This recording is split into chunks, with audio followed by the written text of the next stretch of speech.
Tomorrow's One Piece episode, number 1147, is fully adapting Chapter 1113, titled The Coupling of the Slime.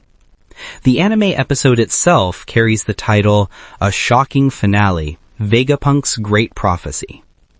Now, since I obviously can't show the full episode here on the channel because of copyright reasons, I've decided to give you guys a complete breakdown of this chapter to set the stage for what you're about to see tomorrow, and to help you understand the deeper layers behind Vegapunk's message to the world. The chapter opens with only 30 seconds left before the official broadcast begins.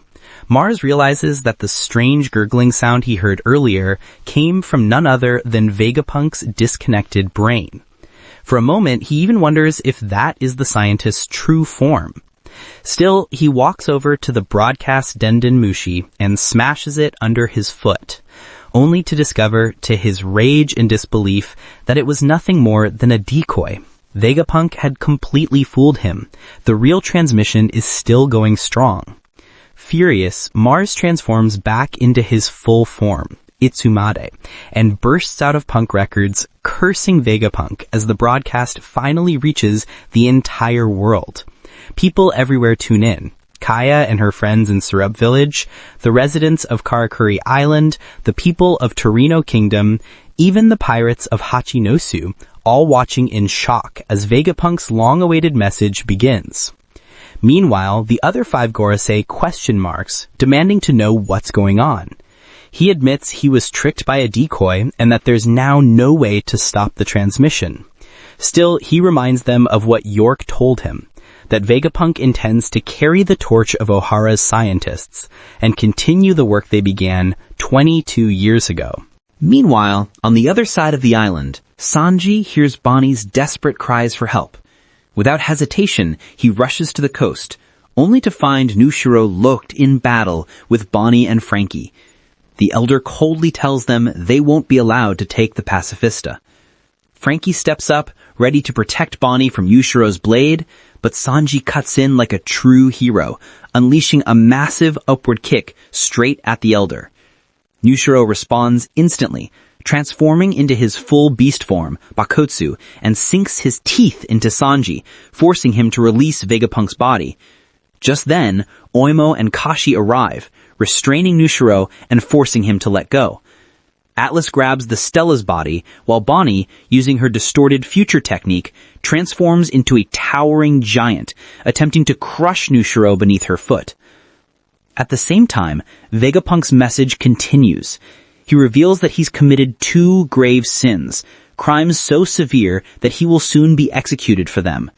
That's why he programmed this broadcast to automatically begin the moment his heart stopped beating. His words shake the entire world.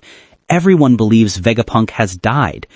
Yet, even then, he pleads with humanity not to label his killer as evil, because he no longer has the right to define what's good or bad in this situation. High above the clouds, where the Straw Hats are located, Saturn finally ascends to the top of the lab and orders the pirates to step aside so he can deal with the broadcast himself.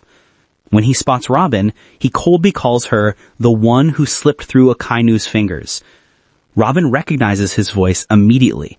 It's the same man she heard all those years ago, one of the 5 elders from that horrifying day of her childhood.